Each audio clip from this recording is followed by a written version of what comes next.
All right. Our second speaker, which will be online, Charles Radney. Don Freeman, teacher, mentor, friend. Don Freeman, teacher, mentor, friend, Charles Radney. Don Radney, Don Freeman, teacher, friend, mentor. I'm dedicating my presentation tonight to my dad.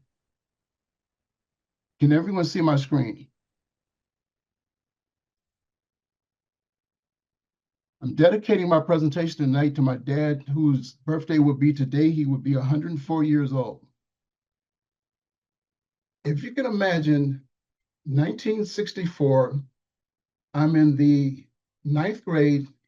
We just sat down for dinner, and the 1964 version of breaking news.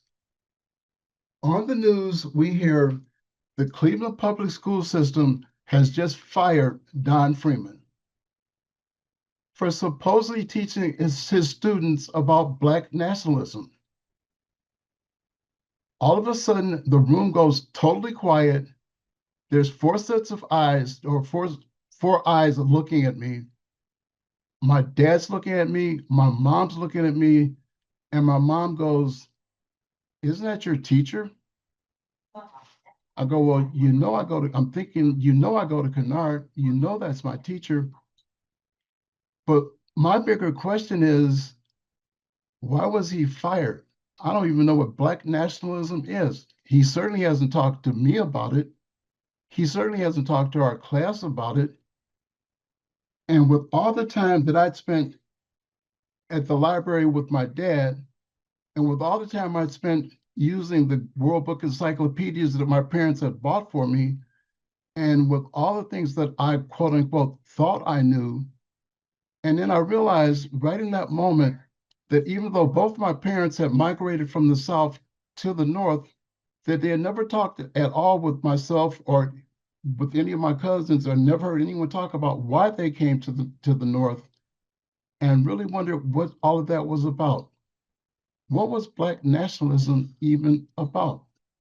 Why had I never even heard about Black nationalism? What in the world had I missed? The next day at school, the first thing I did was to ask my other classmates, had anyone else heard about Black nationalism? And no one else had, which set all of us on a kind of a path of what in the world just happened? Why was our world turned upside down for something that we knew nothing about? And as we started asking other students in the school about it, had anyone else heard about it? Had he approached anyone else about it? After we kind of went through other children in the school and some people we knew had graduated, we finally found maybe one or two people who have been potentially approached or mentioned, but not enough for him to have been fired, which just really opened up the floodgate of what just happened. Now, when you look at someone like me, when you tell me no, that just means I need to find out what happened. And that started the curiosity point for me to find out what actually was going on. Now, when you live in a city like Cleveland, Ohio, which was a very segregated city, we lived in a quote unquote working class neighborhood. Our parents owned their home. Yes, it was segregated, but I wasn't exposed to quote unquote the neighborhoods where people were renters, or the neighborhoods where people were requiring the city to pay for their rent or subsidize their income. That's not what I was exposed to. The church I went to, there were teachers and lawyers and doctors at that church. So I was not exposed to the people who were, quote unquote, would have been more involved or drawn to something like Black nationalism. But I've been sheltered, if you would, so to speak. It really made me become curious. Don Freeman became a magnet for me. He was my teacher initially. But as things evolved in my life, and I got more involved in looking into what Black nationalism was and reconnected with Don, by that time he was thoroughly ensconced in being a Black nationalist. And at that point, I was a fledgling in the Black Panther Party. I was 18, he was 10 years older than me.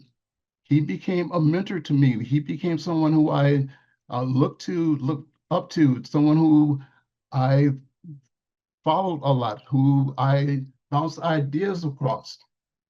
Over the years, he became very involved in the community. He became a part of the school board. He went to all the school board meetings. He became involved with helping the community.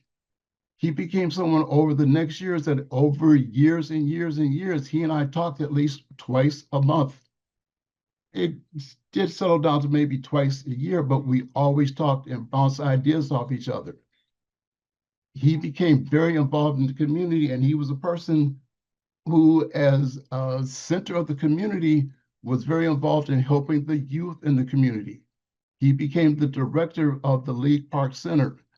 The League Park Center was where the Cleveland Buckeyes were initially played. That was the Cleveland team for the Negro Baseball League.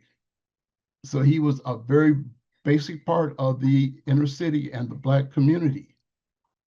Now, as things were, he did write a book recently called Reflections of a Resolute Radical. My initial intention was to reach out to Don and have Don be on the call tonight so he could hear as I talked about him and hopefully get his input and some feedback from Don and just to let him know that he was a constant part of my life. However, on Tuesday, when I called his house to have Don invited to this meeting, unfortunately, I found out at that point that Don had passed 2 days ago. So this is a memorial to Don, who passed on July 21st of this year. Back to you, Tom.